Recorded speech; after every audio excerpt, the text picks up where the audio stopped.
Jai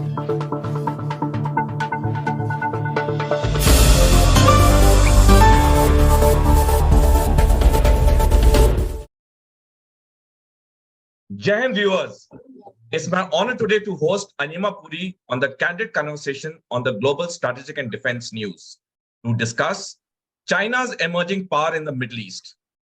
Anima Puri is a graduate and a postgraduate in political science from the Delhi University and is currently an assistant professor in Manav Rachna International Institute. She's also doing her doctorate. Welcome, Anima, to the Candid Conversation. Thank you so much, sir. I'm really grateful to you to have me here. Thank you so much. Thank you. Anima, the Middle East, comprising 21 countries, out of which 13 countries are part of the Arab world, is a global flashpoint. Why has the Middle East always been so geopolitically turbulent? Very pertinent question, sir. Actually, the Middle East is a very fragile region. A substantial obstacle to peace and sustainable development in the region is intense competition between the regional countries, such as Saudi Arabia, the United Arab Emirates, and Israel, with the United States of America's support. But it has also provided an opportunity for European actors to address the region's geopolitical tensions with little leverage and perhaps prevent further conflict.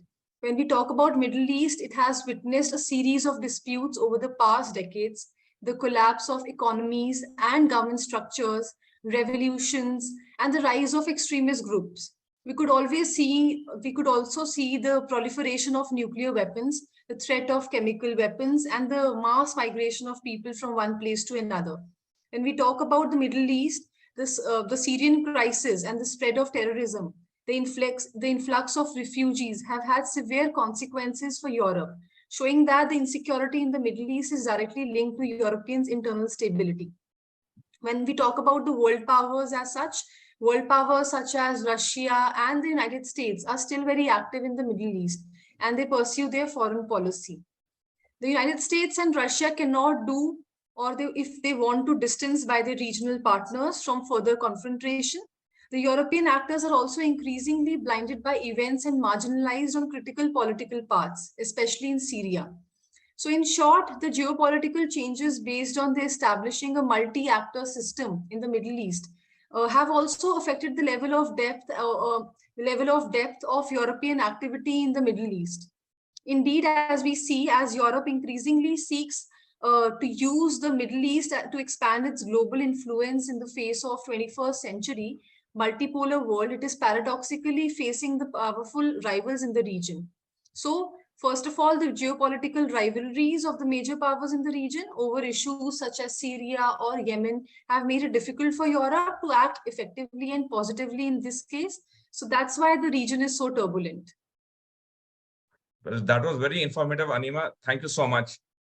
In the Arab world, who's the de facto leader, Iran or Saudi Arabia as on date? It's a very important but difficult to answer question, sir. When we talk about Saudi Arabia and Iran, both of them are very powerful neighbors as they are locked in a fierce struggle for regional dominance. The decades-old feud between them is further exaggerated by the religious differences. They each follow one of the main branches of Islam. Iran is largely a Shia Muslim country, and Saudi Arabia sees itself as a leading Sunni Muslim power. Historically, Saudi Arabia, a monarchy and the home to the birthplace of Islam, saw itself the leader of the Muslim world. However, this was challenged in 1979 by the Islamic Revolution in Iran, which created a new type of state in the region, a kind of revolutionary theocracy that had an explicit goal of exporting this model beyond its borders. So if we move fast forward to 2011 and uprisings across the Arab world, they caused political instability throughout the region. Iran and Saudi Arabia exploited these upheavals to expand their influence, notably in the Syria, Bahrain, and Yemen, further heightening the mutual suspicion. Iran's critics say that its intent on establishing or its proxies across the region and achieving control of a land corridor stretching from Iran to Mediterranean. So in the pro-Saudi camp, if we see other major Sunni actors such as the Gulf, the UAE and Bahrain, as well as if we see Egypt and Jordan also. But if we see the Iranian camp on the other side, it's Syria's president, Assad, a member of the heterodox Shia sect, who has relied on pro-Islam Iranian Shia militia group, including the Lebanese-based group, to fight the predominantly Sunni rebels. So when we see both of them are very always in a turf with each other, but contrary to the common stereotypes, Riyadh and Tehran actually share a number of common interests. If we talk about, both seek stable oil prices given the importance of the market of their economies.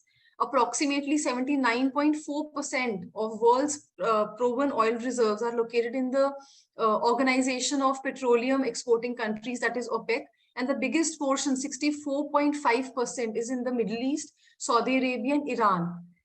Iran particularly accounts for 35.5% of OPEC's reserves. So these two countries have cooperated several times since OPEC's birth in 1960 to orchestrate a crude oil policy and the prices. Secondly, Riyadh and Tehran do battle for their regional influence, a competition that has grown since 2003, US invasion of Iraq. It deposed the Sunni government of Saddam Hussein, and especially since the 2011 spring. The third area of common interest between the two countries is in dealing with Israel and Palestine issue. Despite the reports of growing intelligence cooperation between Saudi Arabia and Israel, both Riyadh and Tehran still put weight behind the Palestinian cause and are concerned by Israel's control over the Muslim holy sites. So when we talk about Israel and Saudi Arabia, they have put aside their differences. Direct meetings are happening under different leaderships, and both of them are very powerful if we talk about Middle East. Well, that's quite interesting and quite complex too. So now, in view of these complexities, in the Middle East, how do you feel that how much has China been able to make its inroads in the Middle East? So China's engagement with Middle East and North Africa, if we talk about the MENA region, is driven by the need to maintain access to vital energy supplies. Beijing is also motivated by its ambition to expand markets for Chinese products and investments, establish trade hubs along the 21st century maritime Silk Route. As we all know, it's the sea-based component of the Belt and Road Initiative, and enlist the partners in efforts to revise the standards and norms of the international order, no longer dominated by the United States. China and Gulf relations illustrate an upward trajectory and increasingly complex pattern of China's partnership across the MENA region, which also encompasses various forms of cooperation within and beyond the energy sector.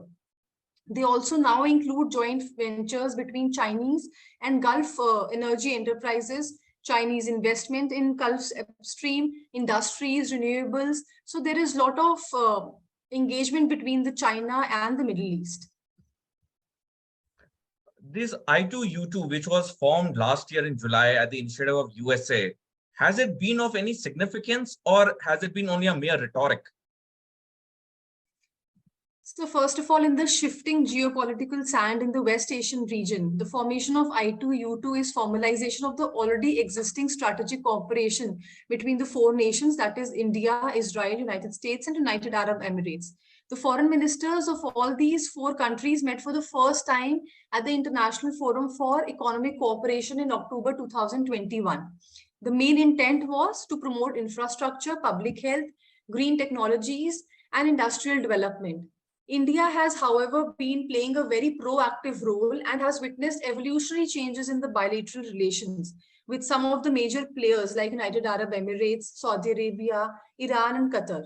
When we talk about the Abraham Accord, it also paved the way for the normalization of the diplomatic ties with UAE, Bahrain, Sudan, Morocco, and with Israel in 2020, which was quite well facilitated by the United States of America. So when we talk about I2U2, it is a minilateral forum which indicates a first cooperative agreement addressing the mutual non-conventional security concerns between the regional and the international players.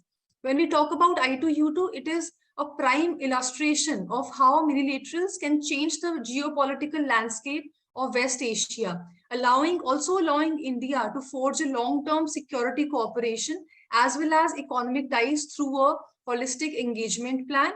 So India's influence in the region has significantly increased because of I2U2, and it is a very logical step. The alliance is a very logical step, and further, India can help herself to consolidate the relationship further.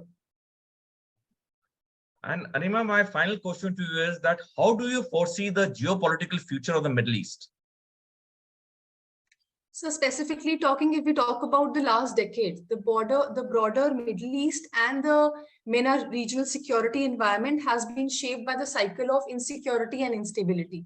The structural transformation in the MENA has unleashed such forces whereby the region has been destabilized by different conflicts, which have seen the involvement of local, regional, global actors. The risk and the security challenges produced by the wave of instability and conflicts have altered the international relations of the MENA region to a significant extent. When we talk about the initial basis for democratization, it produced mixed feelings about the future direction of regional transformation. However, no actor's efforts alone were enough to assist the political transformation agenda. Increasingly in this region has been drawn into a cycle of violence as observed in Libya, Syria, or Iraq, creating huge security challenges that are threatening to local actors. Today, we can retroactively reflect on the overlapping processes of the reconfiguration of the states, the region, and the regional security dynamics. When we talk about the broader parameters which have taken shape for now, socioeconomic pressures, various conflicts, and extra-regional repercussions, involvement, foundations of regional order with significant repercussions, border, balance of power, they have all taken a huge role in the dynamics of the region. When we talk about 2023 now currently, it is likely to be a very pivotal role to crystallize the dawn of a new geopolitical and economic environment. It does not require actually great analytic ability to forecast a period of instability and uncertainty, because it is both man-made and natural crisis situations. But collectively and cooperatively with global action of major powers and the regional powers, we can help resolve the crisis. Multilateralism, minilateralism, and world institutions must revive themselves, and with the initiatives of United Nations Organization to create a stability in the region. Basically, when we talk about India, for India, 2023 is a year and an opportunity and could well be a game changer for the country to reach her at the seat of high table of global management. This only the time will tell us. Thank you so much, Anima, for your informative and interesting views on such a complex, topic of the Middle East. And I'm really grateful to you for honoring me by coming on my show. Thank you so much, sir. It was an equal honor for me. Thank you.